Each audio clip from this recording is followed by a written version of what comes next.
റഹീം. ആദ്യമായി കൊണ്ടുതന്നെ ഷാഹ് വലിയുള്ള അദ്ദഹ്ലവി. ഹെഡിങ് ഷാഹ് വലിയുള്ള അദ്ദഹ്ലവി.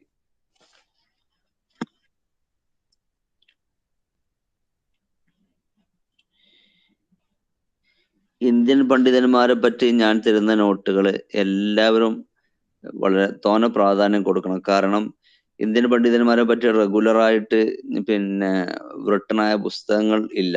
അതായത് നമ്മളെ ഈ സിലബസിലുള്ള എല്ലാരെയും ഒരുമിച്ച് കൂട്ടിയിട്ടുള്ള പുസ്തകങ്ങളില്ല. പിന്നെ എന്ന് പറഞ്ഞാല് ഓരോരുത്തരെ പറ്റിയിട്ടും ഉള്ള വ്യത്യസ്ത കിതാബുകളാണ് ഉള്ളത്. അതുകൊണ്ട് തന്നെ എക്സാമിൽ എവിടുന്നാണ് ചോദ്യം വരിക എന്ന് തീരെ പറയാൻ പറ്റില്ല ഇന്ത്യൻ പണ്ഡിതന്മാരെ സംബന്ധിച്ച്.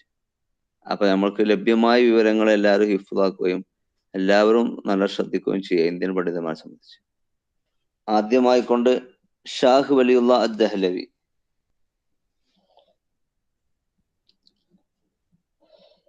അദ്ദേഹത്തിന് ജനനം ഇമ്പോർട്ടന്റ് ആണ്, മരണം ഇമ്പോർട്ടന്റ് ആണ്. 1703 ജനനം.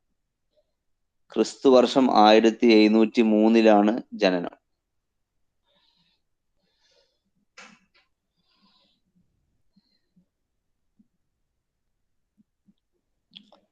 ആയിരത്തി 1762 മരണം.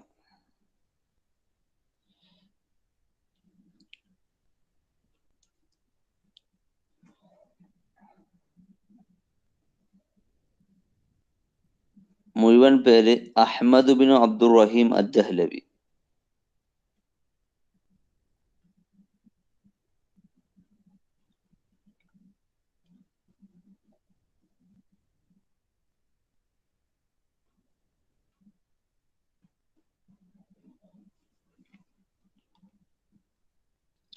അഹ്മദ് ബിൻ അബ്ദുർ റഹീം അദ്ദഹ്ലവി എന്നാണ് മുഴുവൻ. ജനിച്ചത് ഒരു എക്സാമിൽ വന്നിട്ടുണ്ട്. ഷാഹ് വലിയുള്ള എവിടെയാണ് ജനിച്ചത്? ഉലിദ ബി മിന്തഖത്തി മുളഫർ നഗർ. മുളഫർ നഗറിലാണ് ജനിച്ചത്.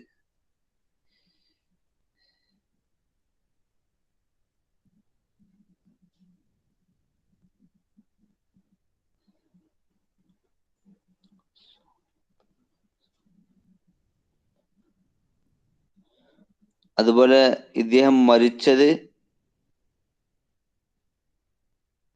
അതൊരു എക്സാമിൽ വന്നിട്ടുണ്ട്. ഷാഹ് വലിയുള്ള മരിച്ച ഷാഹ് വലിയുടെ ശവകുടീരം, ഷാഹ് വലിയുടെ മക്കാമ് എവിടെയാണുള്ളത് എന്നുള്ള ചോദ്യം വന്നിട്ടുണ്ട്. അതിന്റെ മറുപടി സോനാപട്ട് എന്നിട്ടായിരിക്കും, നമുക്കറിയില്ല. പക്ഷെ ഇങ്ങനെ കണ്ടത് സോനിപട്ടിലാണ് ഇദ്ദേഹത്തിന്റെ മക്കാമുള്ളത്. സോനിപട്ട്, ഡൽഹിയിലെ സോനിപട്ടിലാണ്.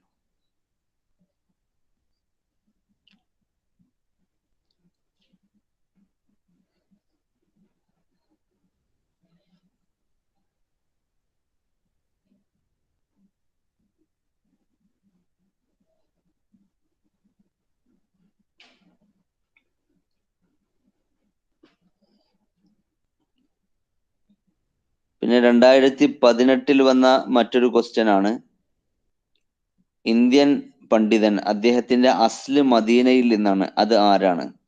അൽ ആലിം അല്ലദി കാന അസ്ലുഹു മിനൽ മദീനത്തിൽ മുനവ്വറ.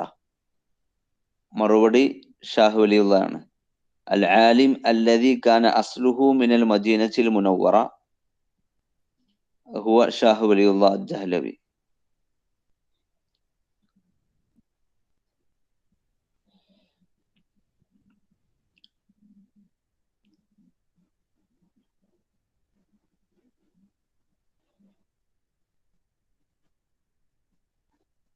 അങ്ങനെ അസ്ലുഹു എന്ന് പറയാൻ കാരണം മദീന ഉപ്പമാരാരെങ്കിലും ഉണ്ടോ? അതെ, പിന്നെ ഇവരുടെ കുടുംബ പരമ്പര മദീനയിലേക്കാണ് ചെന്നെത്തുന്നത്. ഉമർ റളിയല്ലാഹു അൻഹുവിലേക്കാണ് ഇവരുടെ നിസ്ബ എത്തുന്നത്. ഇവർ രണ്ടാളുകളുടെ അസ്ല് അങ്ങനെ ഉണ്ടെങ്കിൽ, ഇങ്ങനെ നെറ്റ് എക്സാമിൽ ചിലപ്പോൾ ഉണ്ടെങ്കിൽ പിന്നെ ഒരു നോക്കും, നമ്മൾ കൊടുത്ത ഓപ്ഷനുകളിൽ ഒരാളെ ഉണ്ടാവുള്ളൂ മിക്കവാറും. അതായത് ഇപ്പൊ ഒരു ഉദാഹരണത്തിന് 1913 ജനിച്ച അദീബ് ആരാണ് എന്ന ചോദ്യത്തിൽ ഇപ്പൊ ആ 4 ഓപ്ഷനുകളിൽ 2 ആളുകൾ 1913 ജനിക്കാനുള്ള സാധ്യത ഉണ്ടെങ്കിൽ, അല്ലെങ്കിൽ ജനിച്ചിട്ടുണ്ട് എങ്കിൽ അങ്ങനത്തെ ആ രൂപത്തിലുള്ള 2 ഓപ്ഷൻ വരാനുള്ള സാധ്യത മൊത്തത്തിൽ ഇതുവരെ എന്റെ ശ്രദ്ധയിൽ ആകെ 2ഓ 3ഓ ഒക്കെ പെട്ടിട്ടുള്ളൂ. പരമാവധി അവർ ശ്രദ്ധിക്കാറുണ്ട്. ഞാനങ്ങനെ പറയാൻ കാരണം വേറെയും ചില നമ്മളെ അബുൽ ഹസൻ നദീവിന്റെ അസ്ലൊക്കെ അസ്ലും മദീനയിൽ നിന്ന് തന്നെയാണല്ലോ. കാരണം അവരും തങ്ങളാണ്, അബുൽ ഹസൻ നദീവും തങ്ങളാണ്. അപ്പോൾ മക്കയെന്നും മദീനയെന്നും. പക്ഷെ നമ്മളെ ഓപ്ഷണലില് പിന്നെ ക്വസ്റ്റ്യന്റെ ചോയ്സ് കൊടുക്കുന്ന സമയത്ത് പിന്നെ ഒരാളെ ഉണ്ടാവുള്ളൂ മിക്കവാറും. 2 ആൾ കൊടുത്തു കഴിഞ്ഞാൽ പിന്നെ നമ്മള് ബുദ്ധിമുട്ടായി പോകും.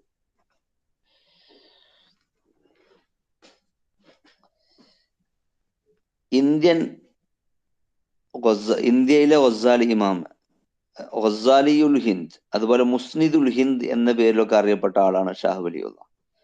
ഇദ്ദേഹത്തിന്റെ ലഖബ് മുസ്നിദുൽ ഹിന്ദ്.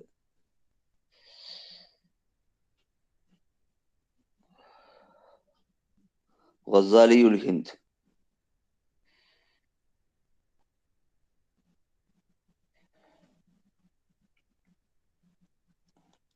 ഇദ്ദേഹത്തിന്റെ പിതാവ്, ഷാഹ് വലിയുള്ളയുടെ പിതാവ് കാന അബൂഹു ആലിമൻ, ഇദ്ദേഹത്തിന്റെ പിതാവ് പണ്ഡിതനായിരുന്നു. അതുപോലെ തന്നെ ഹനഫി ഫിഖിഹിൽ വളരെ മഷ്ഹൂറായ പുസ്തകമാണ് അൽ ഫതാവൽ ഹിന്ദിയ എന്ന് പറഞ്ഞാൽ. നമ്മളെ ഔറംഗസീബ് രാജാവിന്റെ കാലഘട്ടത്തിൽ രചിക്കപ്പെട്ട സംഗതിയാണ്. സാറേ പിന്നെ മുസ്ലിഹുൽ ഹിന്ദാണോ ഇന്ത്യൻ പരിഷ്കർത്താവ് എന്നില്ലാണ്, അതോ മുസ്ലിമോ? അല്ല, മുസ്നിദ്, സനദോടുകൂടെ ഹദീസ് പറയുന്ന ആള് എന്നുള്ള അർത്ഥത്തിന് സനദ്, മുസ്നിദുൽ ഹിന്ദ്.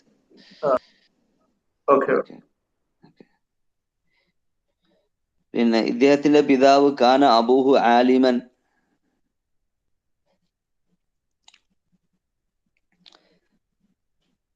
വസാഹിബ അൽ ഫത്താവൽ ഹിന്ദിയ.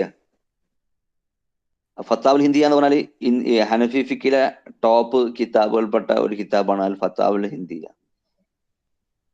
ലോകാടിസ്ഥാനത്തിൽ തന്നെ ഹനഫികൾ ആശ്രയിക്കുന്ന ഒരു കിതാബാണ് അൽ ഫത്താവുൽ ഹിന്ദിയ. അതിന്റെ മുസന്നിഫ് ഇദ്ദേഹത്തിന്റെ പിതാവാണ്.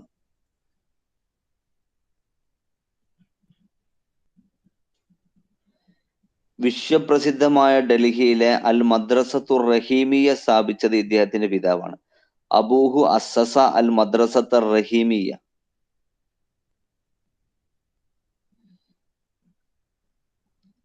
അബൂഹു അസ്സസ അൽ മദ്രസത്തുർ റഹീമിയ.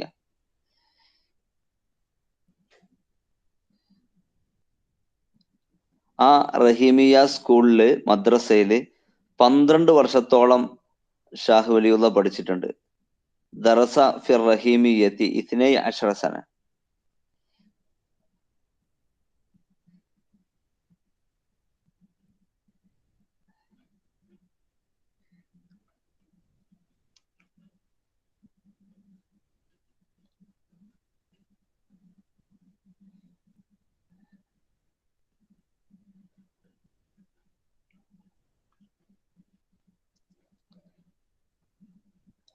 ആയിരത്തി 1743 1743 അദ്ദേഹം മക്കയിലേക്ക് യാത്ര പോയി. മക്കയിൽ 2 വർഷം പഠിച്ചു.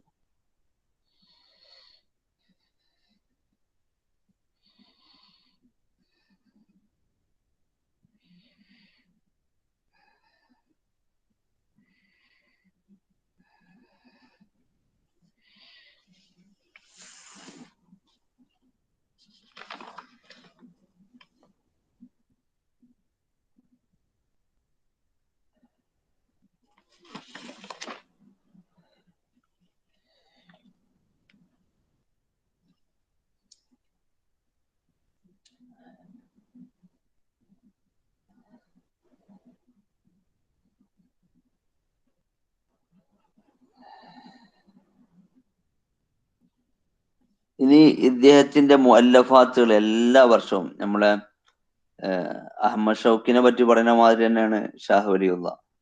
ഷാഹ് വലിയുള്ളാന്റെ മുഅല്ലഫാത്തുകൾ എല്ലാ എക്സാമിനും വരും.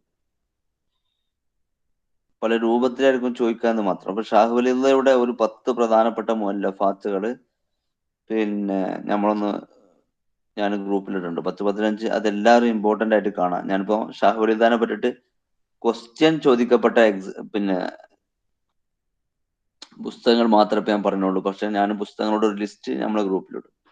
അപ്പൊ എല്ലാവരും അതൊന്ന് ശ്രദ്ധിക്കണം. കാരണം പല രൂപത്തിൽ പുസ്തകങ്ങളെ പറ്റി ചോദിക്കപ്പെടാറുണ്ട്. ഒന്ന് ഇദ്ദേഹത്തിന്റെ വിശ്വപ്രസിദ്ധമായ ഒരു പുസ്തകം എന്ന് പറഞ്ഞാൽ എനിക്ക് ഓർമ്മ ഉണ്ട്, നമ്മളെ അസ്ഹറിൽ നമ്മൾ കുല്ലിയത്തു ശരിയയിൽ പഠിക്കുന്ന സമയത്ത് ഒരാള് പിന്നെ ഇന്ത്യക്കാരനാണെന്ന് പറഞ്ഞപ്പോൾ അയാൾ ചോദിച്ചു, ഹുജ്ജത്തുല്ലാഹിൽ ബാലിഗന്റെ മുസന്നിഫിന്റെ നാട്ടിൽ നിന്നാണോ എന്ന് ചോദിച്ചു. അപ്പോ ആ ഈജിപ്തുകാരനായ പണ്ഡിതന് അത്രത്തോളം ഹുജ്ജത്തുല്ലാഹിൽ ബാലിഗ എന്ന് പറഞ്ഞ കിതാബ് അദ്ദേഹം അത്രത്തോളം സ്വാധീനിച്ചിട്ടുണ്ട്.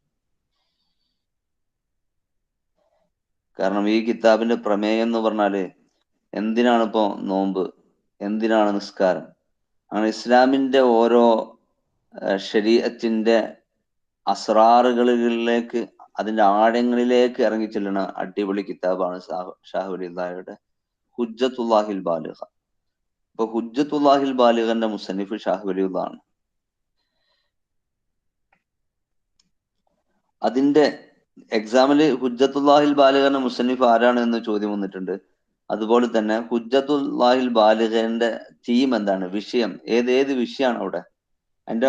അത് രണ്ട് രൂപത്തിൽ എക്സാമിന് വന്നിട്ടുണ്ട്. അത് ഇങ്ങനെ, ഒന്ന് അസ്റാറു ഫൽസഫത്തിൽ ഇസ്ലാം, ഇസ്ലാമിന്റെ ഫിലോസഫിയുടെ രഹസ്യം, അതൊരു മറുപടിയാണ്. മറ്റൊരു പ്രാവശ്യം മറുപടിയിൽ വന്നത് ഫൽസഫത്തു തശ്രീഇൽ ഇസ്ലാമി, ഇസ്ലാമിന്റെ തശ്രീഇന്റെ ഫൽസഫ. ഈ രണ്ട് രൂപത്തിലാണ്. ഒന്ന് എഴുതിയെടുത്തോളി. ഒന്ന് അസ്റാറു ഫൽസഫത്തിൽ ഇസ്ലാം, ഇസ്ലാമിക് ഫിലോസഫിയുടെ രഹസ്യം എന്നാണ്.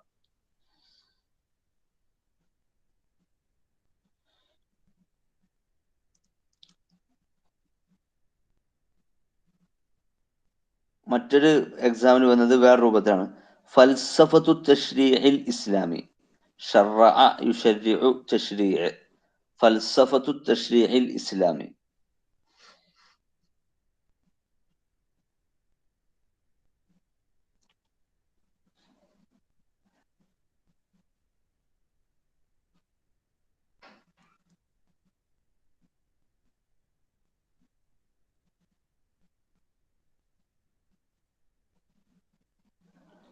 പിന്നെ 2018 ചോദിച്ച ഒരു ചോദ്യമാണ് അൽ മുസവ്വ ഫി ഷർഹിൽ മുവത്ത. മുവത്ത എന്ന് പറഞ്ഞാല് നമ്മുടെ മാലിക് ഇമാമിന്റെ ഹദീസിൽ രൂപപ്പെട്ട ആദ്യത്തെ കിതാബാണ് മുവത്ത എന്നുള്ളത്. ഇമാം മാലിക് റളിയല്ലാഹു അൻഹു, അതിനിക്ക് ഷാഹ് വലിയുള്ള എഴുതിയ ഷർഹാണ് അൽ മുസവ്വ ഫി ഷർഹിൽ മുവത്ത. 2018 ചോദിച്ചു അൽ മുസവ്വ ഫി ഷർഹിൽ മുവത്ത ആരാണ് രചിച്ചത്? അൽ മുസവ്വ ഫി ഷർഹിൽ മുവത്ത ആരാണ് രചിച്ചത്? ഷാഹ് വലിയുള്ളാന്റെ പേര് കിതാബ് കാണുമ്പോ അതിന്റെ മറുപടികൾ കിട്ടാൻ ഒരു ഐഡിയ പറഞ്ഞുതരാം. ഒക്കെ സജ ഒപ്പിച്ചിട്ടായിരിക്കും പേരുകൾ ഉണ്ടാവുക. ഈ മുസവ്വ മുസഫ എന്നില്ലേ, ഇത് രണ്ട് ഗ്രന്ഥങ്ങളാണോ? അങ്ങനെ ഉണ്ടോ? മനസ്സിലായില്ല. മുസഫ അങ്ങനെ ഒരു ശരം കൂടി ഇല്ല ഇതില്. മുസഫ അൽ മുസഫ ഫി ഷറഹിൽ മുവത്ത അങ്ങനെ എന്തെങ്കിലും. മുസഫ എന്നാണ് ഉള്ളത്. മുസവ്വ എന്ന് അതായത് നമ്മളെ എന്റെ അടുത്ത് നിന്നുള്ള മിസ്റ്റേക്ക് ആണ്. നമ്മളെ ഗഫലത്താണ്.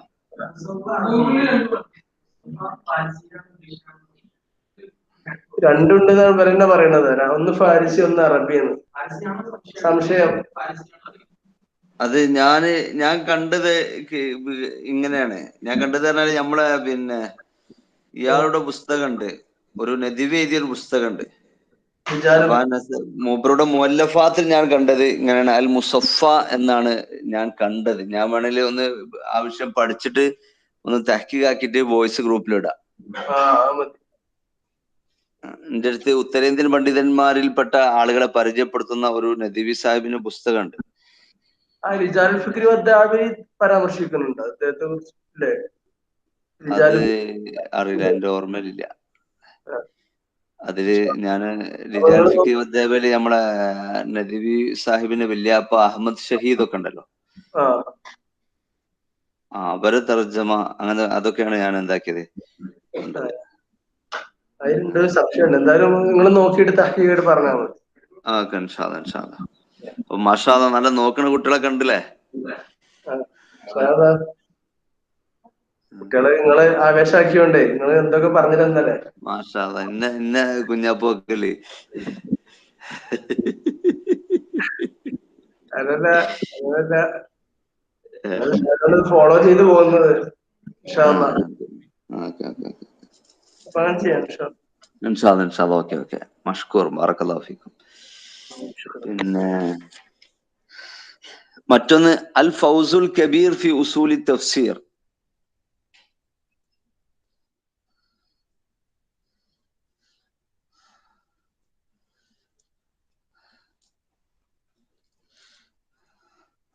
കണ്ടില്ലേ, സജ ഒപ്പിച്ചിട്ടാണ്. അൽ ഫൗസുൽ കബീർ ഫി ഉസൂലി തഫ്സീർ 2018 ചോദ്യം വന്നിട്ടുണ്ട്.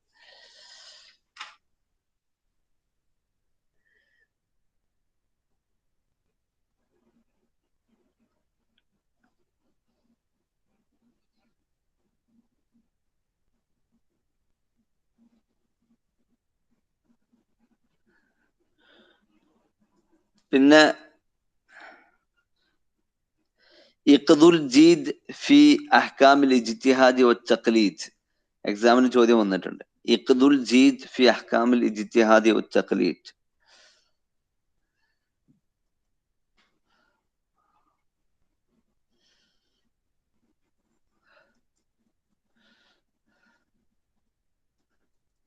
മറ്റൊരു പ്രധാനപ്പെട്ട പുസ്തകമാണ് അൽ ഇൻസാഫു ഫി ബയാനി അസ്ബാബിൽ ഇഖ്തിലാഫ്.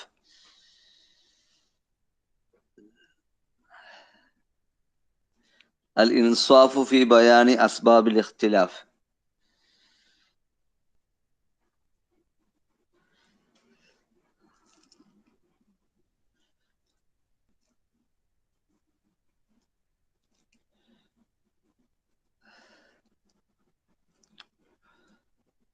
മറ്റൊരു പ്രധാനപ്പെട്ട പുസ്തകമാണ്, എക്സാമിൽ ചോദിക്കപ്പെട്ട പുസ്തകം മാത്രമേ ഞാൻ പറയണുള്ളൂ.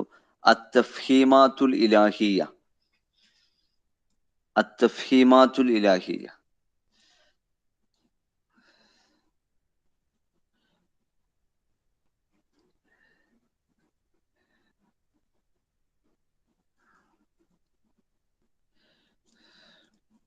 പിന്നെ 2018 ചോദിച്ച ഒരു ചോദ്യമാണ് അത്യബുൻ നഗം ഫി മദ്ഹി സയ്യിദിൽ അറബ്. ഇത് രചിച്ചതാരാണ്? ഈ ഖസീദ രചിച്ചതാരാണ്? ഖസീദയുടെ പേര് അത്യബുൻ നഗം ഫി മദ്ഹി സയ്യിദിൽ അറബ്.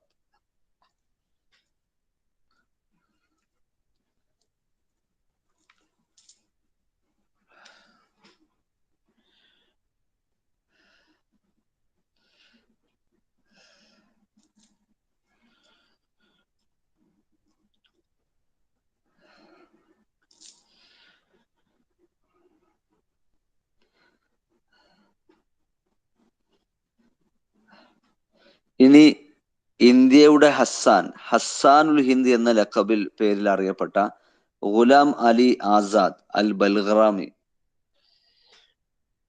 ഗുലാം അലി ആസാദ്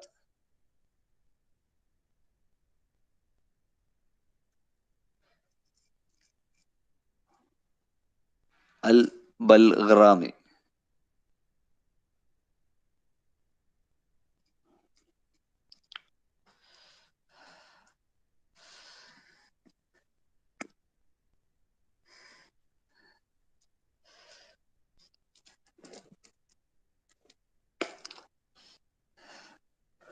ആയിരത്തി 1704 ജനനം. അപ്പൊ ഷാഹ് വലിയുള്ള ജനിച്ച് ഒരു വർഷം കഴിഞ്ഞതിന്റെ ശേഷമാണ് ഗുലാം അലി അൽ ആസാദ് ജനിക്കുന്നത്. ഇമ്പോർട്ടന്റ് ആണ്, നോക്കി വർഷം ആലോചിക്കാൻ. 1704 ജനനം.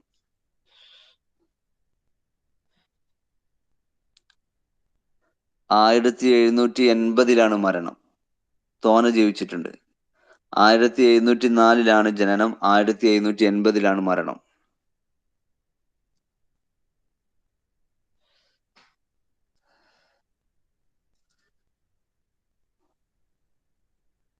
ഇദ്ദേഹം ഹസ്സാനുൽ ഹിന്ദ്, അതുപോലെ മദ്ദാഹുൻ നബി ഈ ലഖബിലൊക്കെ അറിയപ്പെട്ട ആളാണ്.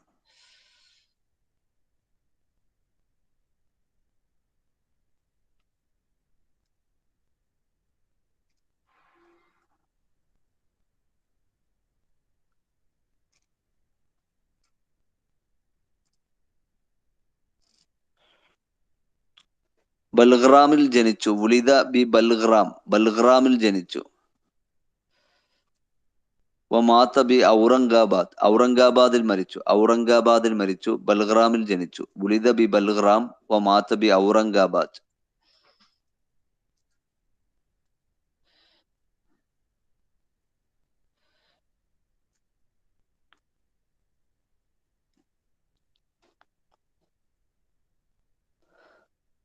മദീനയിൽ വെച്ചുകൊണ്ട് മുഹമ്മദ് സിന്ധി എന്ന പണ്ഡിതന്റെ അടുത്തിരുന്ന് ഹദീസ് പഠിച്ചത് ആരാണ് എന്ന ചോദ്യം വന്നിട്ടുണ്ട്. ഹദീസ് അല്ല, ബുഖാരി പഠിച്ചത് ആരാണെന്നാണ് ചോദ്യം വന്നത്.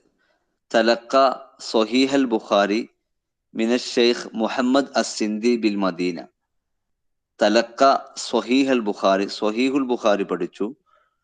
മിന ഷെയ്ഖ് മുഹമ്മദ് അസിന്ദി ബിൽ മദീന, മുഹമ്മദ് സിന്ധി എന്ന പണ്ഡിതന്റെ അടുത്ത് മദീനയിൽ.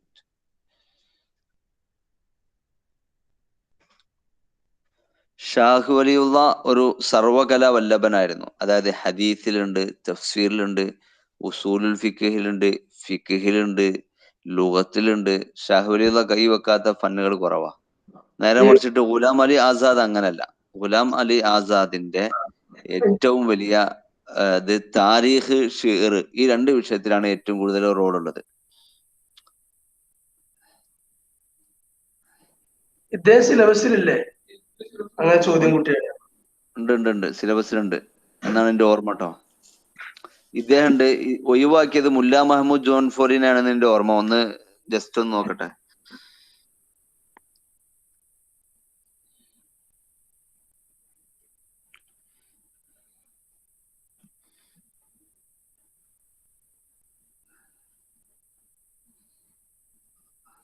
എന്തായാലും ജെആർഎഫ് കിട്ടണേ ഇയാള് വേണ്ടത്. ജെആർഎഫ് ഇയാൾ തന്നെ ഉണ്ട് തോന്നുന്നുണ്ട്. നെറ്റിന് തന്നെ ഉണ്ടോ നോക്കുന്നുണ്ട് എന്ന് എന്റെ ഓർമ്മ കേട്ടോ. അല്ലാ,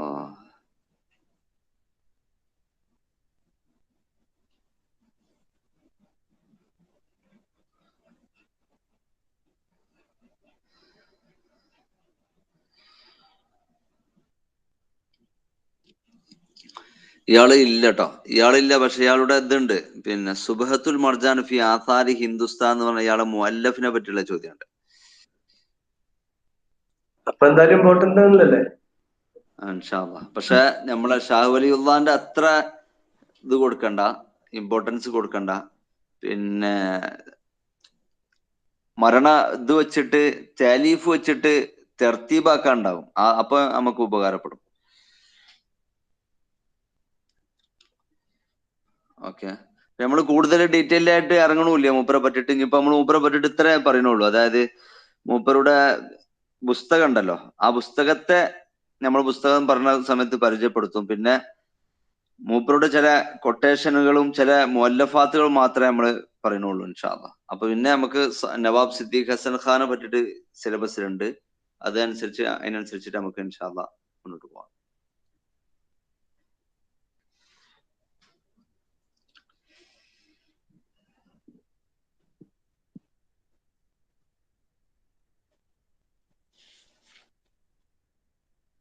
ഇദ്ദേഹത്തിന്റെ 2018 ചോദിക്കപ്പെട്ട ചില പുസ്തകങ്ങൾ മാത്രം നോക്കി. ഒന്ന് അസ്സബഅത്തു സയ്യാറ, ഇദ്ദേഹത്തിന്റെ കവിതയാണ് അസ്സബഅത്തു സയ്യാറ.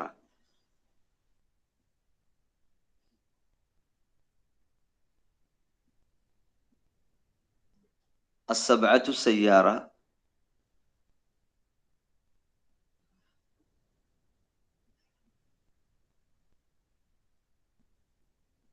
മറ്റൊന്ന് 2018 ചോദിക്കപ്പെട്ട ചോദ്യമാണ് മദ്ഹറുൽ ബറക്കാത്ത്.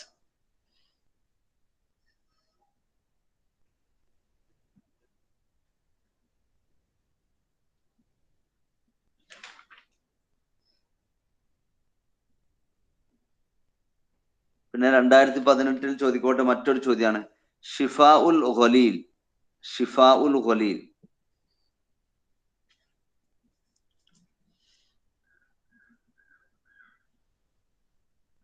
പിന്നെ ഇദ്ദേഹത്തെ പറ്റി ചോദിക്കാൻ സിലബസിൽ പെട്ടതാണ് ഇദ്ദേഹത്തിന്റെ ഈ പുസ്തകം, സുബ്ഹത്തുൽ മർജാൻ ഫി ആസാരി ഹിന്ദുസ്ഥാൻ.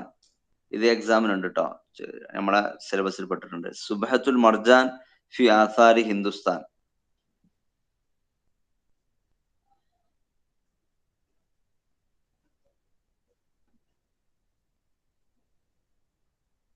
ഇതിന്റെ തീം എന്താണ് എന്ന് എക്സാമിൽ വന്നിട്ടുണ്ട്. യബ്ഹസു അനി തറാജിം. ഇത് ഇന്ത്യൻ പണ്ഡിതന്മാരുടെ തർജ്ജമകളാണ് ഇതിൽ വിശദീകരിക്കുന്നത്. യബ്ഹസു അനി തറാജിം.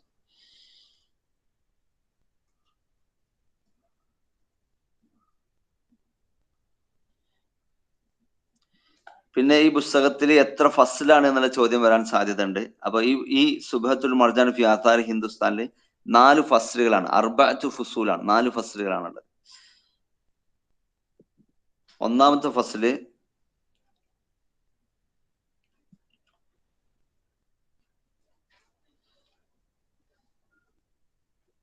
ദിക്റുൽ ഹിന്ദ് ഫി കുതുബി തഫ്സീരി വൽ ഹദീസ്. ഇന്ത്യയെ പറ്റിയിട്ട് ഏതൊക്കെ തഫ്സീറിൽ എന്തൊക്കെ കൊട്ടേഷൻ ഉള്ളത്, ഏതെങ്കിലും ഹദീസിൽ ഇന്ത്യയെ പറ്റിയിട്ട് പരാമർശം ഉണ്ടോ, അത്തരം സംഗതികളാണ് ഒന്നാമത്തെ ഫസ്ൽ. ദിക്റുൽ ഹിന്ദ് ഫി കുതുബി തഫ്സീരി വൽ ഹദീസ്.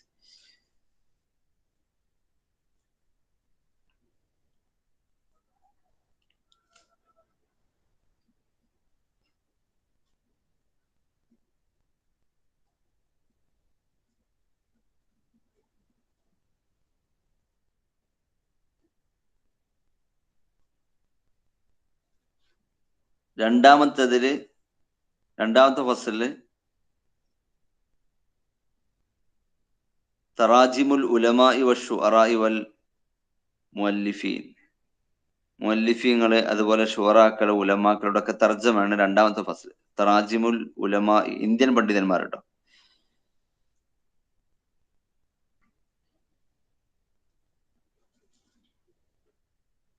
തറാജിമുൽ ഉലമാഇ വശുഅറാഇ വൽ മുഅല്ലിഫീൻ. മൂന്നാമത്തെ ഫസ്ല്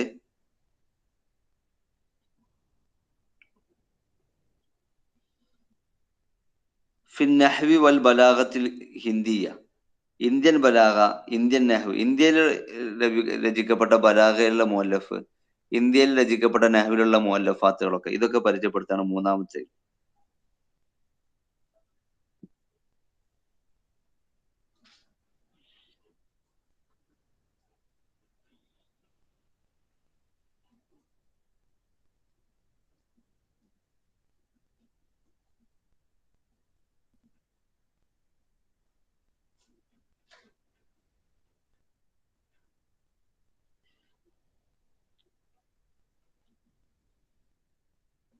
നാലാമത്തെ ഫസ്ലില് ഇദ്ദേഹം പരിചയപ്പെടുത്തുന്നത്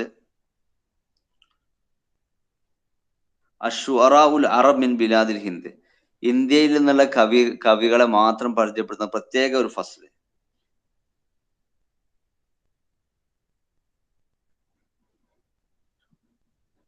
അഷ്ഉറാഉൽ അറബ് മിൻ ബിലാദിൽ ഹിന്ദ്. ഇന്ത്യയിൽ നിന്നുള്ള അറബി കവികള്.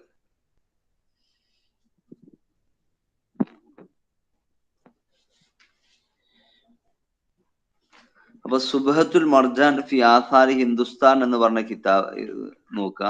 പിന്നെ ഇദ്ദേഹത്തിന് ജനന വർഷവും മരണവർഷവും ഇമ്പോർട്ടന്റ് ആണ്. കാരണം പിന്നെ ഇത് വെച്ചിട്ട് തർത്തീബാക്കാൻ എത്രയോ എക്സാമിൽ വന്നിട്ടുണ്ട്. അതൊക്കെ ഒന്ന് ആലോചിക്കുക കേട്ടോ.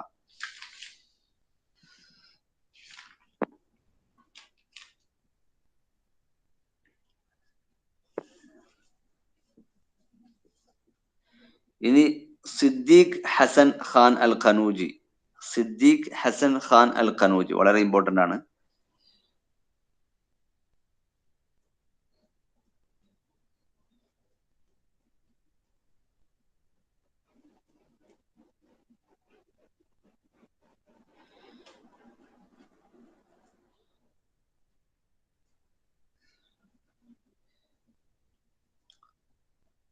ആയിരത്തി 832 ജനനം.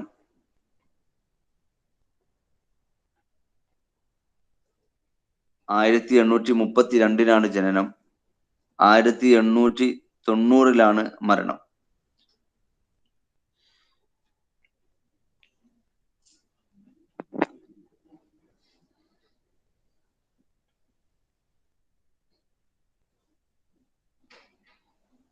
ഇദ്ദേഹം അമീറായിരുന്നു. അമീർ എന്ന് പറഞ്ഞാല് ഭോപ്പാലിലെ അമീറത്തായ അവിടുത്തെ രാജകുമാരിയെ കല്യാണം കഴിച്ചിട്ട് ഇദ്ദേഹം എന്തായതാണ്? അമീറായതാണ്. അല്ലാതെ ഇയാളുടെ പിതാവ് രാജാവോ മന്ത്രിയോ ആയതിന്റെ ശേഷം അങ്ങനെ അമീറായതല്ല.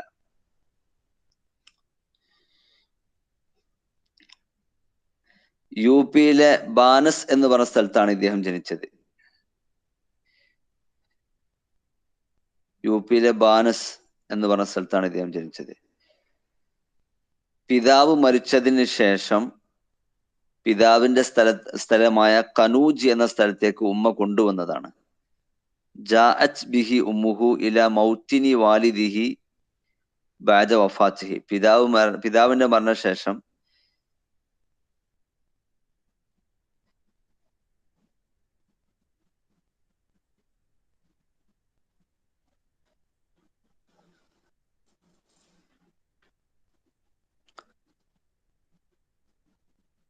പിതാവിന്റെ സ്ഥലമായ കനൂജിലേക്ക് ഉമ്മ കൊണ്ടുവന്നു. ജോലി ആവശ്യാർത്ഥം ഇദ്ദേഹം ഭോപ്പാൽ സിറ്റിയിലേക്ക് പോയി. സാഫ്രയില മദീനത്തി ഭോപ്പാൽ. ഭോപ്പാൽ എന്ന് പറഞ്ഞാൽ മധ്യപ്രദേശിലാണെന്ന് തോന്നുന്നു. കറക്റ്റ് എനിക്കറിയില്ല ഭോപ്പാൽ എവിടെയാണ് എന്നുള്ളത്. പിന്നെ ഇദ്ദേഹം ഭോപ്പാൽ സിറ്റിയിലേക്ക് യാത്ര ചെയ്തു.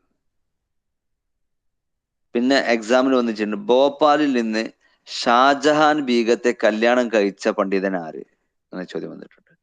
അതിന്റെ മറുപടി ഇദ്ദേഹമാണ്. തസവ്വജ മിൻ ഭോപ്പാൽ നവാബ് ഷാജഹാൻ ബീഗം. ഷാജഹാൻ ബീഗത്തെ കല്യാണം കഴിച്ചത് ആരാണ്?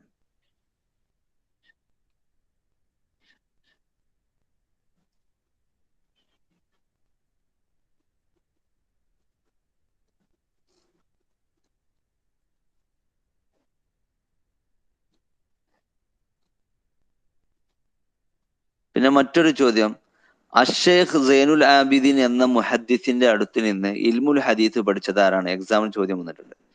അഖദ ഉലൂമൽ ഹദീസ് അനിൽ ആലിമിൽ ഫാദിലി അഷൈഖി സൈനുൽ ആബിദീൻ.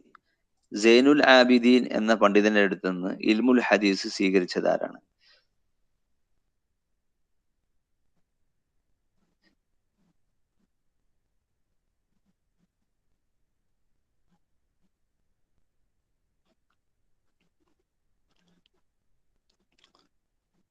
പിന്നെ ഇദ്ദേഹത്തെ പറ്റി പറയപ്പെടുന്ന ഒരു സംഗതിയാണ്, അതായത് ഇൽമില് വലിയ കഴിവൊന്നുമില്ല, അമീറൊക്കെ ആയിരുന്നല്ലോ. അപ്പൊ ചില പണ്ഡിതന്മാരോട് പിന്നെ തന്റെ പേരിൽ പുസ്തകം എഴുതാൻ വേണ്ടി പറയുകയും അങ്ങനെ അവർക്ക് പൈസ കൊടുത്തിട്ട് പുസ്തകം എഴുതിപ്പിച്ചതാണ്, അല്ലാതെ സ്വന്തമായി പിന്നെ ഇൽമൊന്നും ഇല്ലാത്ത ആളാണ് എന്നുള്ള ഒരു പ്രചരണം ഇദ്ദേഹത്തെ പറ്റി ഉണ്ടായിട്ടുണ്ട്. എന്താണ് യാഥാർത്ഥ്യം എന്നറിയില്ല.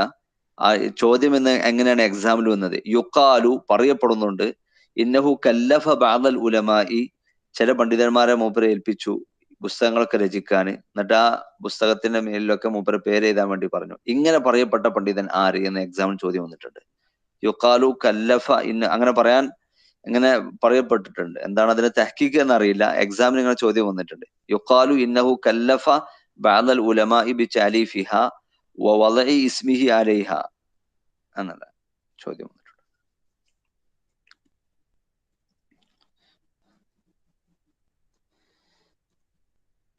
അപ്പൊ അങ്ങനെയൊക്കെ ചെയ്യാൻ പറ്റുമോ? അങ്ങനൊക്കെ ചെയ്യുന്ന ആൾക്കാർ ലോകം തന്നെ ഉടായിപ്പല്ലോ ഉസ്താദേ.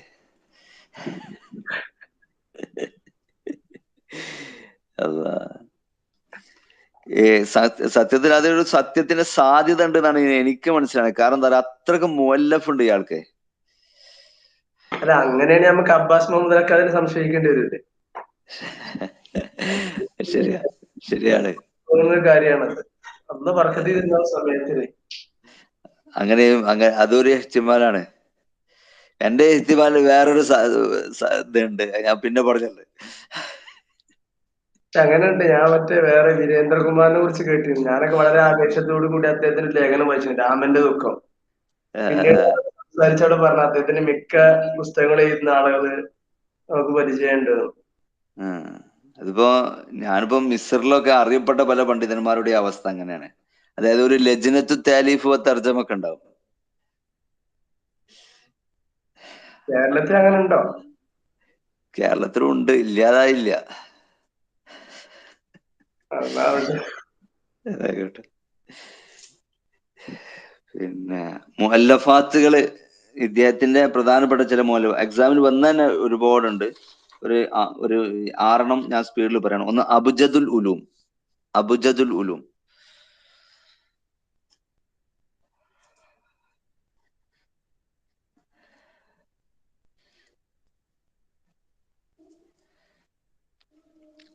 രണ്ട് മിസ്കുൽ ഖിതാം.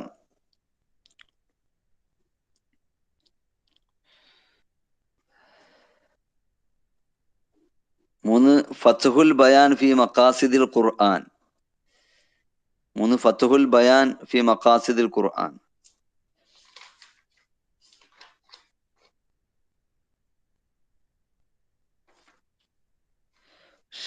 ഷാഹ് വലിയുള്ളാന്റെ ഫത്ഹുർ റഹ്മാൻ എന്ന് പറഞ്ഞിട്ടാണ് പുസ്തകമാണ്, മാറിപ്പോരുത്. ഇത് ഫത്ഹുൽ ബയാനാണ്.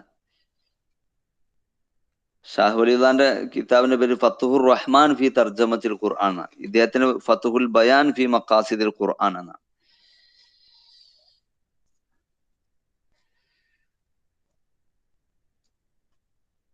പിന്നെ മറ്റൊരു അൽ ബുൽഗ ഫി ഉസൂലിൽ ലുഗ. അൽ ബുൽഗ ഫി ഉസൂലിൽ ലുഗ.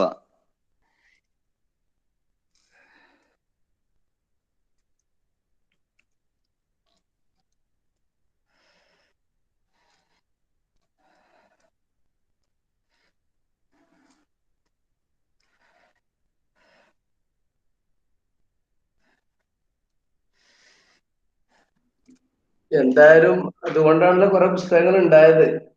അത് ശരിയാ, കാശ് കൊടുത്ത് ഏൽപ്പിച്ചാണ്, അല്ലെങ്കിൽ പണ്ഡിതന്മാർ എഴുതൂലല്ലോ. അത് ശരിയാ. അപ്പൊ അതൊരു ഗുണം തന്നെയാണ്. സംഗതി പൈസക്കാരായ ആൾക്കാർ കുറെ വേണം, എന്നാലും ഇവിടെ തീ നടക്കുള്ളൂ. അതെ അതെ. അൽ ബുൽഗ ഫി ഉസൂലിൽ ലുഗ എന്തിലുള്ള കിതാബാണ് എന്നുള്ള ചോദ്യം വന്നിട്ടുണ്ട്. പിന്നെ അതിന്റെ തീമും ഞാൻ ഈ പറഞ്ഞ ഓരോ പുസ്തകത്തിന്റെ തീമും കാര്യങ്ങളൊക്കെ ഞാൻ ഗ്രൂപ്പിലിടാം, കാരണം കുറച്ച് തോനുണ്ട്, അതുകൊണ്ടാണ്. മറ്റൊരു ചോദ്യം, നെയ്ലുൽ മറാം ഫി തഫ്സീരി ആയാത്തിൽ അഹ്കാം എന്ന് പറയുന്ന പുസ്തകമുണ്ട്. നെയ്ലുൽ മറാം ഫി തഫ്സീരി ആയാത്തിൽ അഹ്കാം.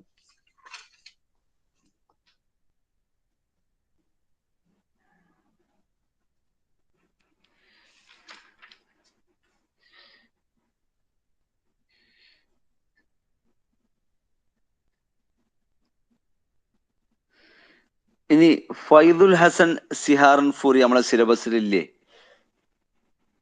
പിന്നെ നമ്മളെ ആ സിലബസ് കൈ പിടിച്ച ആളോടൊന്ന് ചോദിച്ചു നോക്കി ഉസ്താ. നോക്കുന്നുണ്ട്. ഉണ്ട് സിലബസിലുണ്ട്, സ്വീകരിച്ചു. ഓക്കെ. പിന്നെ ഞാൻ എടുത്തിട്ട് പെടണ്ട വിചാരിച്ചിട്ടാണ്.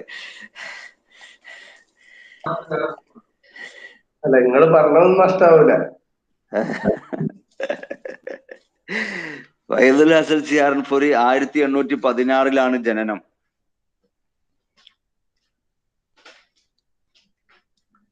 ഒന്ന് സ്പീഡിൽ നോക്കി. 1816 ജനനം.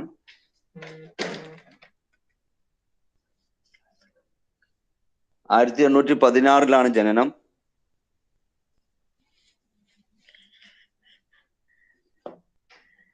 1886 മരണം.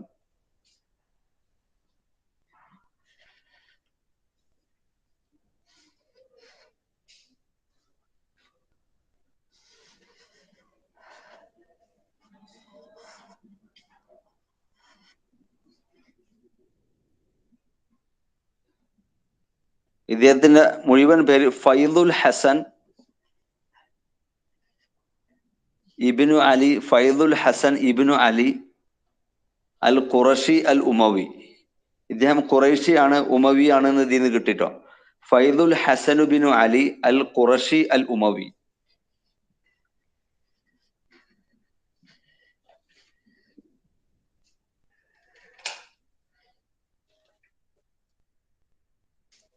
യസിലു നസബഹു ഇല ബനി ഉമയ്യ. ബനു ഉമയ്യയിലേക്ക് ഇദ്ദേഹത്തിന് നസബ് എത്തുന്നുണ്ട്.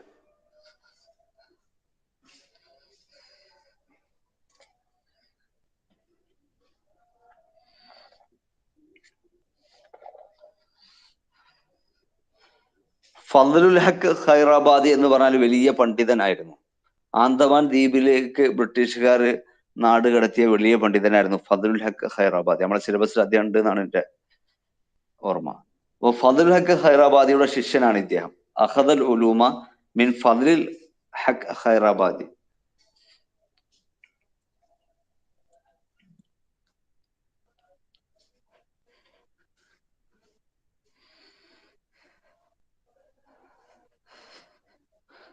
ഷിഫാഉൽ ഖുലൂബ് എന്ന മാസികയുടെ ചീഫ് എഡിറ്റർ ആയിരുന്നു ഇദ്ദേഹം.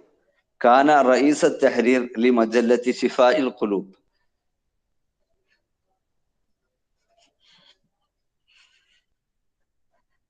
ഷിഫാഉൽ ഖുലൂബ് എന്ന മാസികയുടെ ചീഫ് എഡിറ്റർ ആയിരുന്നു. ഇദ്ദേഹത്തെ പറ്റി ചോദിക്കപ്പെട്ട ഒരു ചോദ്യമുണ്ട്. തന്റെ ജീവിതത്തിന്റെ അവസാന കാലഘട്ടത്തില് ലാഹോറിലെ ഓറിയന്റൽ കോളേജിൽ അധ്യാപനം നടത്തി. ഇത് ആരാണ് എന്ന ചോദ്യം വന്നിട്ടുണ്ട്. ഈ ചോദ്യക്കാട് വന്നപ്പോൾ എല്ലാവരും ഞെട്ടിയ ചോദ്യമാണ്. കാരണം വളരെ ഉള്ളിൽ നിന്ന് ഇറങ്ങിയ ചോദ്യങ്ങളാണ് ചോദിച്ചത്.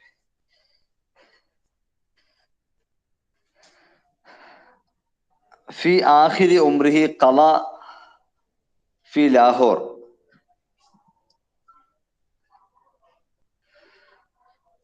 ജീവിതത്തിന്റെ അവസാനം ലാഹോറിൽ കഴിച്ച സാഹിത്യകാരൻ ആരാണ്?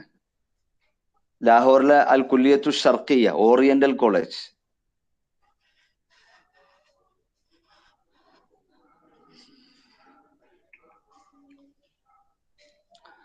ഇദ്ദേഹത്തിന്റെ മുഅല്ലഫാത്ത്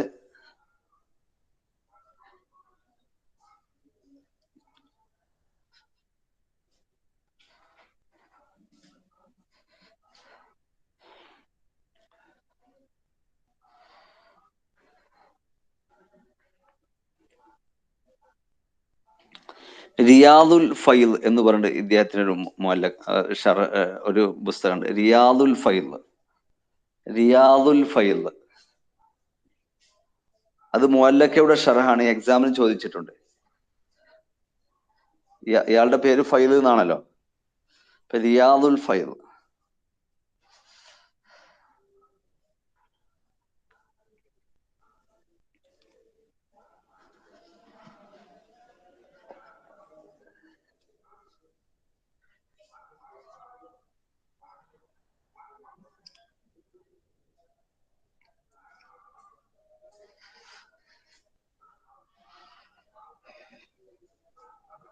ഇദ്ദേഹത്തിന് മിഷ്കാത്ത്, നമ്മളെ പള്ളിദർസിൽ ഓതപ്പെടുന്ന മിഷ്കാത്ത്, ബൈളാവി, ജലാലൈനി, ഈ സംഗതികൾക്കൊക്കെ ഇദ്ദേഹത്തിന് താലീഖാത്ത് ഉണ്ട്. ഹാഷി അല മിഷ്കാത്ത്, ഹാഷി അലൽ ബൈളാവി, അതുപോലെ താലീഖാത്ത് അലൽ ജലാലൈനി.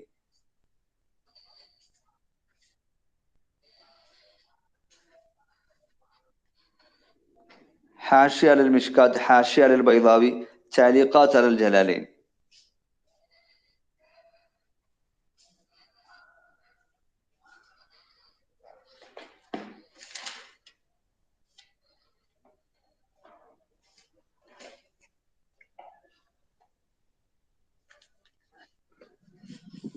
ഇനി ഫദ്ലുൽ ഹക്ക് ഖൈറാബാദി. അടുത്ത ആള് ഫദ്ലുൽ ഹക്ക് ഖൈറാബാദി. സിലബസിലുണ്ടല്ലോ അല്ലെ? റിയാദുൽ ഫൈദേ ആ, ദീവാന്റെ പേരാണോ അതോ മുഅല്ലക്കന്റെ ഷറൈന്റെ പേരാണോ ചോദിക്കുന്നത്? മുഅല്ലക്കയുടെ ഷറാണ്. ഇയാളുടെ പിന്നെ വേറൊരു ഇതുണ്ട്, കുനൂസുൽ ഫൈൽ എന്ന് പറഞ്ഞിട്ട് ഇയാൾക്ക് ദീവാനുണ്ട്. അതുപോലെ റൗളത്തുൽ ഫൈൽ, അതൊക്കെ ഫാരിസിയിലുള്ള ഇയാളുടെ പുസ്തകങ്ങളാണ്.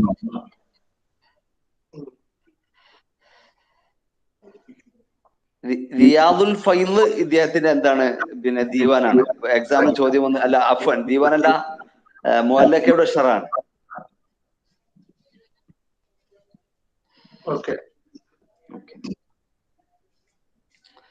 ഇനി ഫദ്ലുൽ ഹക്ക് ഖൈറാബാദി.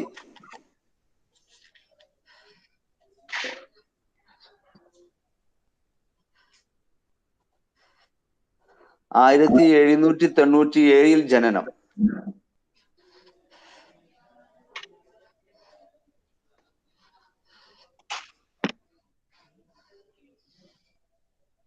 ആയിരത്തി 1861 മരണം.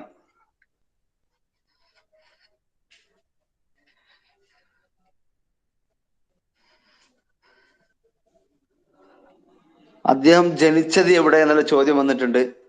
ഹൈദരാബാദിലെ സീതാപൂരിലാണ് അദ്ദേഹം ജനിച്ചത്. ഉലിദ ഫി ബി സീതാപൂർ. സീതാപൂരിലാണ് അദ്ദേഹം ജനിച്ചത്, ഹൈദരാബാദില്.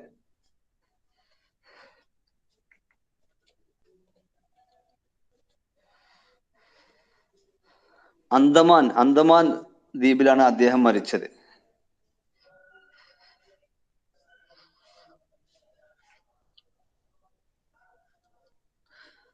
നാലു മാസം കൊണ്ട് അദ്ദേഹം ഖുർആൻ ഹിഫ്ലാക്കി. ഹഫിദൽ ഖുർആന ഫി അർബഅത്തി അഷ്ഹുർ.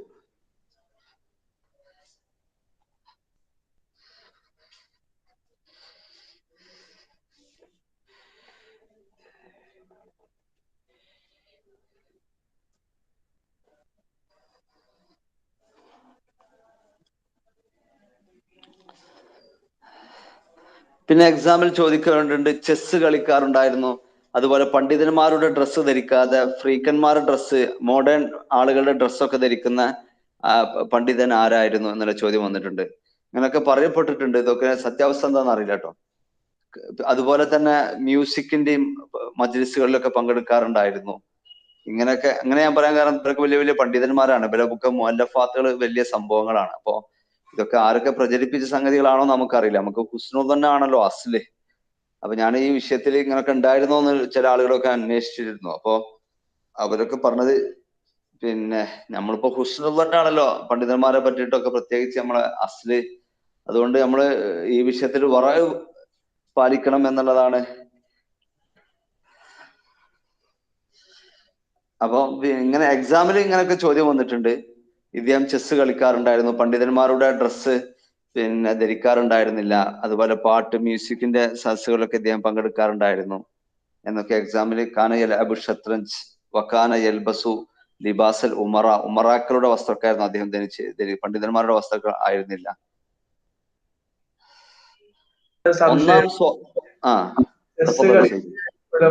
മോശമാണോ, ബുദ്ധി കൂടുതലാണ്.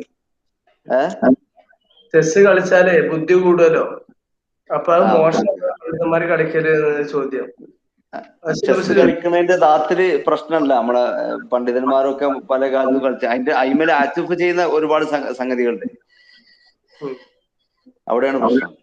അപ്പൊ ഷത്രഞ്ച് കളിച്ച് എന്നുള്ളടത്തല്ല, അതിന്റെ ശേഷം കാന യൽഅബു ഷത്രഞ്ച് വയജ്ലിസു വയഹ്ദറു മജാലിസൽ ഖിന, അവിടെയാണ് പ്രശ്നം.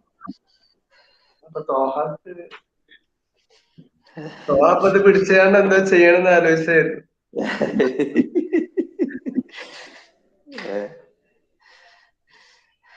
ഒന്നാം സ്വാതന്ത്ര്യ സമരത്തിൽ അദ്ദേഹം പങ്കെടുത്തിട്ടുണ്ട്. ഷാറക ഫി സൗറൽ ഹിന്ദിയ. ഒന്നാം സ്വാതന്ത്ര്യ സമരം 1857 ഉസ്താ? അതെ അതെ അതെ, പണ്ടത്തെ ഓർമ്മയാണ്.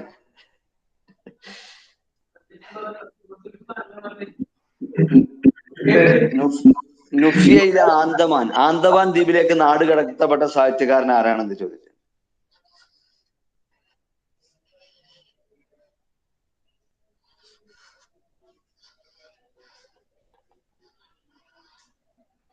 ഇദ്ദേഹത്തിന്റെ മുഅല്ലഫാത്ത് ഒന്ന് വളരെ പ്രസിദ്ധമാണ്. നമ്മളെ പള്ളിദർസിൽ ഓതപ്പെടുന്ന മൈബദി എന്ന് പറഞ്ഞൊരു കിതാബുണ്ട്. ആ മൈബദീന്റെ ഒരു ചെറിയ അനിയനുണ്ട്. ആ അനിയന്റെ പേര് ഫൽസഫനാണ് വിഷയം. അൽ ഹദിയത്തു സഈദിയ ആണ്. അതിന്റെ മുസന്നിഫ് ഇദ്ദേഹമാണ്. അൽ ഹദിയത്തു സഈദിയ എന്ന് പറഞ്ഞ കിതാബിന്റെ മുസന്നിഫാണ്. അൽ ഹദിയത്തു സഈദിയ. അത് മൈബദിയുടെ മുഖ്തസറാണ്. ആ മുഖ്തസറാണ്. സിമ്പിളായ ഭാഷയില് മൈബദിയിൽ പറയുന്ന കാര്യങ്ങളൊക്കെ പറയുന്ന ഇതാണ്.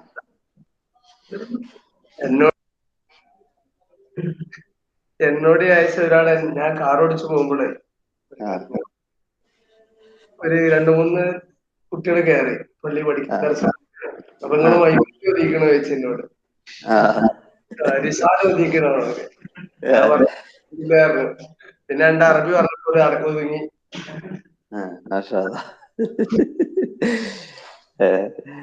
ചോദ്യങ്ങളൊക്കെ വരും പറയാം. അൽ ഹദിയത്തു സഈദിയത്തി ഫിൽ ഹികമി ത്വബീഇയ്യ. രണ്ടാമത്തേത് മുസല്ലമു സുബൂത്ത് ഉസൂലുൽ ഫിഖിലുള്ള അതെനിക്ക് ഹാഷി ഉണ്ട്. ഹാഷി അലൽ മുസല്ലം. എക്സാമിന് വന്നിട്ടുണ്ട്. മുസല്ലമിനിക്ക് ഹാഷി എഴുതിയ പണ്ഡിതൻ. മൂന്നാമത്തെ മുഅല്ലഫ് എക്സാമിന് വന്ന ചോദ്യം തന്നെയാണ്. ഹാഷി അലൽ ഉഫുക്കുൽ മുബീൻ. ഉഫുക്കുൽ മുബീൻ എന്ന് പറഞ്ഞ കിതാബിലേക്ക് ഹാഷി എഴുതിയിട്ടുണ്ട്.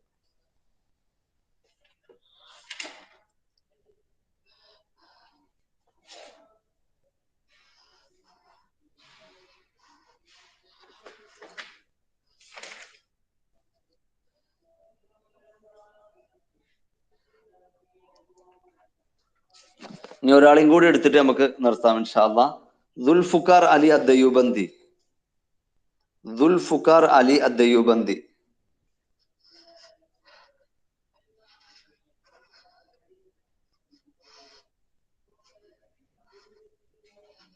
ദുൽഫുഖാർ അലി അദ്ദയൂബന്തി 1831 ജനനം. സിലബസിലുണ്ടോ ചോദ്യം? സിലബസിലില്ല. ഞാൻ സിലബസിലില്ലെങ്കിൽ അവിടുന്ന് ഒരു വോയിസ് വരെ വിചാരിച്ചിക്ക. ഷുവറാക്കളിലുണ്ടോക്കി? ഷുവറാക്കളില് എന്റെ മറ്റേ സിലബസിന്റെ പേജിന്റെ അടുത്തുണ്ട്. പക്ഷെ അത് ഒന്ന് ഇത് ചെയ്യണം, അത് ഡ്രാഗ് ചെയ്യണം. അതാ പ്രശ്നം. ഇല്ലാന്ന് പ്രതികരിക്കുന്നുണ്ട്. ഓക്കെ എന്നാ പ്രശ്നമില്ല. കാരണം ഇയാളുടെ പുസ്തകവും വരുന്നില്ല. അബ്ദുൽ ഹയ്യുൽ ഹസനി, നദിവിയുടെ ഉപ്പ അബ്ദുൽ ഹയ്യുൽ ഹസനി സിലബസ് ഉണ്ടോ നോക്കി? അത് സംശയമില്ല. ഉണ്ടോ?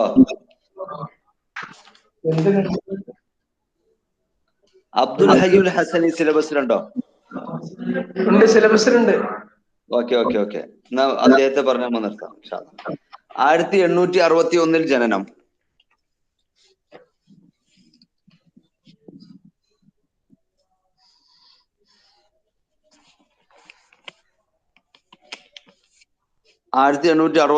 ജനനം, 1923 മരണം.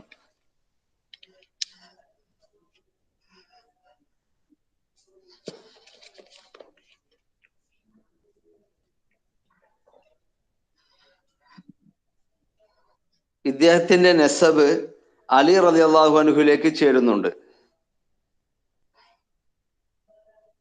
എക്സാമിൽ ചോദിച്ചു. അതുപോലെ അഹമ്മദ് ഷഹി എന്ന് പറഞ്ഞാൽ ഇന്ത്യ കണ്ട ഏറ്റവും വലിയ ശുഹദാക്കളിൽപ്പെട്ട ഒരാളാണ് ഈ അഹമ്മദ് ഷഹീദ് എന്ന് പറഞ്ഞാല്. ഇസ്ലാമിക സ്ഥാപനത്തിന് വേണ്ടി ഇന്ത്യയിൽ ശ്രമിച്ച വലിയ ഒരു ഷഹീദാണ്. അദ്ദേഹത്തിന്റെ സന്താന പരമ്പരയിൽപ്പെട്ട ആളാണ് അബ്ദുൽ ഹയ്യുൽ ഹസനിയും അവരുടെ മകനായ അബുൽ ഹസൻ അലിയൊക്കെ.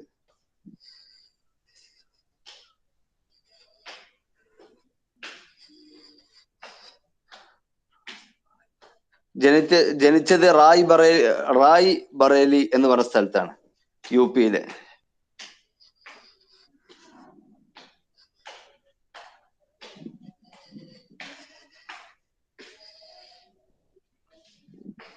കാന തൊബീബൻ, ഇദ്ദേഹം ഡോക്ടർ ആയിരുന്നു.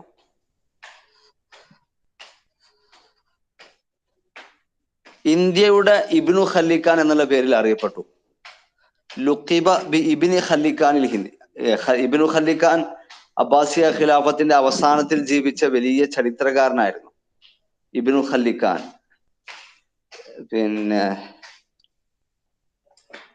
ആ ഒരു പേര് വരാൻ കാരണം ഒരു തമാശ ഉണ്ട്, ഞാൻ പറയാണ്. അതായത് ഇബ്നു ഖല്ലിഖാന്റെ വാപ്പ പഴയ കാര്യങ്ങൾ ഇങ്ങനെ കൂടുതൽ ഇങ്ങനെ പറയാൻ, എന്റെ വാപ്പ എങ്ങനെയാണ്, എന്റെ വല്യാപ്പ എങ്ങനെയാണ്, ഞങ്ങൾക്ക് ഇത്ര സ്വത്തുണ്ടായിനി, അങ്ങനെ പഴയ കാര്യങ്ങൾ ഇങ്ങനെ പറയുന്നതാണ്. അപ്പൊ ആൾക്കാർ മൂപ്പരോട് പറയും, ഖല്ലിഖാന, പഴയതൊക്കെ ഒഴിവാക്കിക്കോളി, പുതിയ കാര്യങ്ങൾ എന്തെങ്കിലും പറയണ്ടേ പറയും, പഴയതൊക്കെ ഒഴിവാക്കിക്കോളി, നിങ്ങൾ ഇപ്പൊ ചരിത്രം ഒന്നും പറയണ്ട എന്നൊക്കെയുള്ള അർത്ഥത്തിന് വാപ്പ നല്ല തള്ളുന്ന ആളെ. അങ്ങനെ വാപ്പാനോട് അങ്ങനെ പറയുന്നത്. അങ്ങനെ ഇബ്നു ഖല്ലിഖാൻ എന്നുള്ള പേര് അങ്ങനെ വീണത്. അപ്പൊ ഇബ്നു ഖല്ലിഖാൻ വലിയ മുഅർരിഖായിരുന്നു.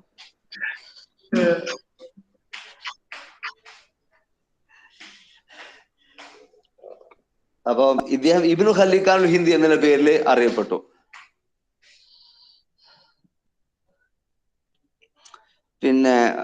ലക്നൌവിലെ നദ്വത്തുൽ ഉലമ എന്ന വിശ്വപ്രസിദ്ധമായ സ്ഥാപനത്തിന്റെ സ്ഥാപകരിൽപ്പെട്ട ഒരാളാണ് ഇദ്ദേഹം.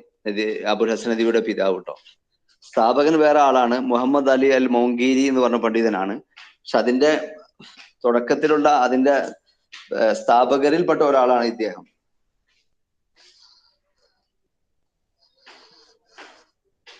ഇദ്ദേഹത്തിന്റെ ഒരു പുസ്തകം നമ്മളെ സിലബസിലുണ്ട്. പിന്നെ പുസ്തകത്തെ പരിചയപ്പെടുത്തുന്ന സമയത്ത് ഞാൻ വിശാലമായിട്ട് പറയാം.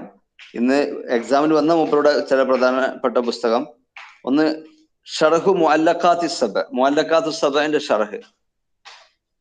ഷർഹു മുഅല്ലഖാത്തി സബ.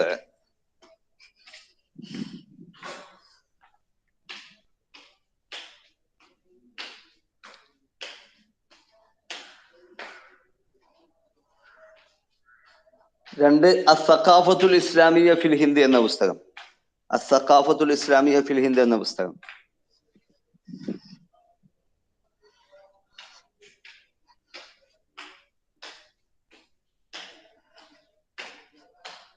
മൂന്ന് അൽ ഹിന്ദു ഫിൽ അഹദിൽ ഇസ്ലാമി എന്ന പുസ്തകം.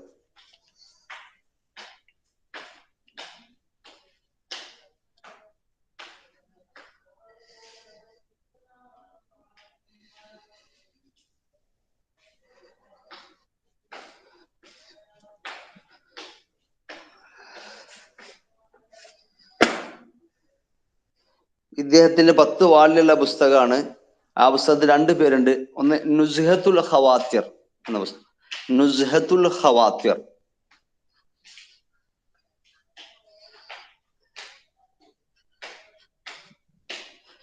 ഈ പുസ്തകത്തിന് തന്നെയാണ് വേറൊരു പേരുണ്ട്, അൽ ഇഅ്ലാമു ബിമൻ ഫിൽ ഹിന്ദി മിൻ അഅ്ലാം.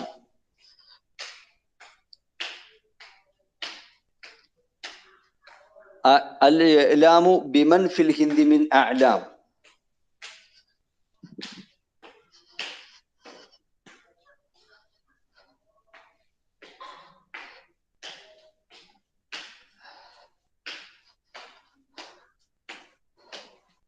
ഇൻഷാ അല്ലാഹ് ഇന്നും നാളെയുമായിക്കൊണ്ട്, നാളെയും മറ്റന്നാളൊക്കെ ആയിട്ട് നമുക്ക് ഇന്ത്യൻ പണ്ഡിതന്മാരുടെ ബാക്കിയും അതുപോലെ 3ാമത്തെ യൂണിറ്റിന്റെ ബാക്കിയൊക്കെ ഇൻഷാ അല്ലാഹ് നമുക്ക് എടുക്കാം. എല്ലാവരും നോമ്പൊക്കെ ആണല്ലോ, ദുആലൊക്കെ ഉൾപ്പെടുത്തുക. എന്നാ ഷാബിസ നിർത്തട്ടെ? സാർ എത്തിയിട്ടുണ്ട്, കൺക്ലൂഡ് ചെയ്യാം. വലൈക്കും അസ്സലാം വറഹ്മത്തുള്ളാഹ്. എനിക്ക് വേറൊരു പ്രോഗ്രാം ഉണ്ട്. 2:30 ഞാൻ കണ്ടു, അതിന്റെ അത് കണ്ട്. അപ്പൊ ഇൻഷാ അല്ലാഹ് ദ്വാരക്കും. ആയിക്കോട്ടെ, ഓക്കെ ഓക്കെ. ഞാന് പിന്നെ ബിരിയാണി അവിടെ വിളമ്പണ സമയത്ത് നമ്മൾ പഴങ്കഞ്ഞി വിതറില്ല.